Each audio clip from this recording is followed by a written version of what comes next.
factors that have made the largest rainforest on Earth the world's most dangerous place for environmental and land activists. Pará, Brazil's second-largest state, covering a landmass almost 3 times that of California, seemed like an obvious area to investigate. In addition to being dangerous for campaigners, it is also a place where the rule of law is said to be plagued by corruption and impunity, imparting a sense of lawlessness in cattle, wood, mineral, and agro-commodities production on many of the state's frontiers.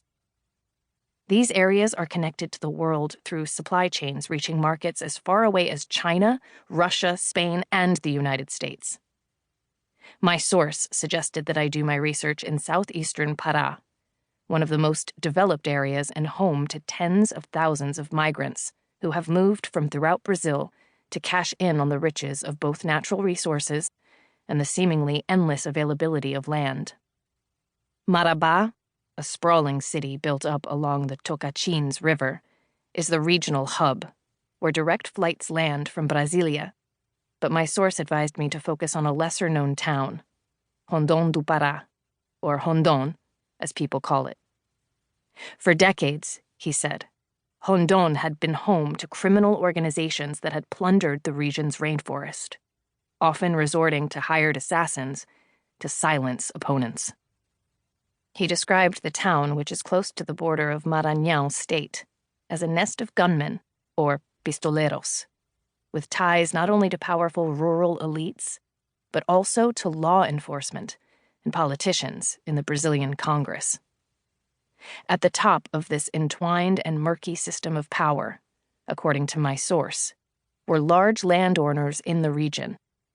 They were os donos do lugar, the masters of the place. It's a risky town for a reporter, the source told me, but I think you should go and contact the people of the local Rural Workers Union. They have lots of stories to tell. Rondon has a history typical of its time and place.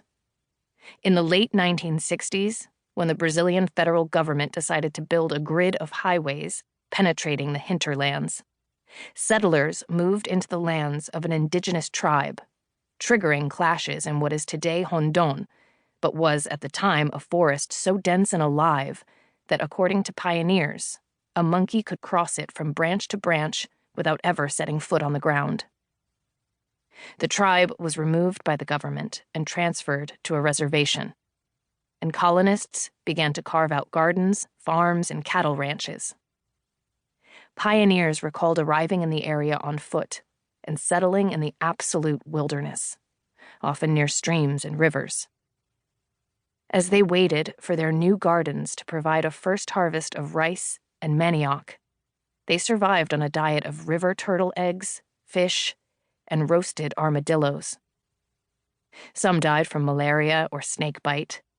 Others aged rapidly due to the great hardships they endured, their hands wrinkled and bony from clearing areas and building wooden cabins with rusty axes.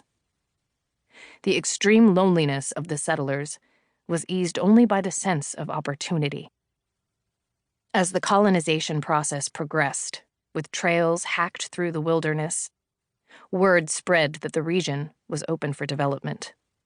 Hordes of migrants and entire families of sharecroppers and landless peasants from Maranhão, one of Brazil's poorest states, flocked into the region to claim a plot.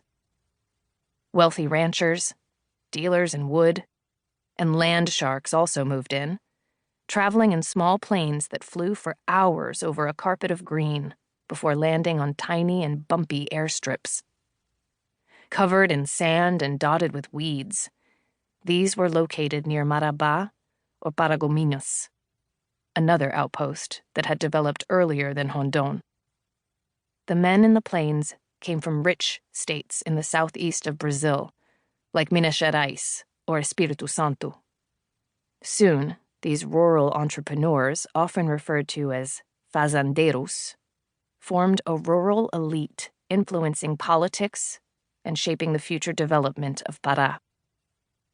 Although the Amazon is often imagined as a natural continent of expansive fertility, around 10% of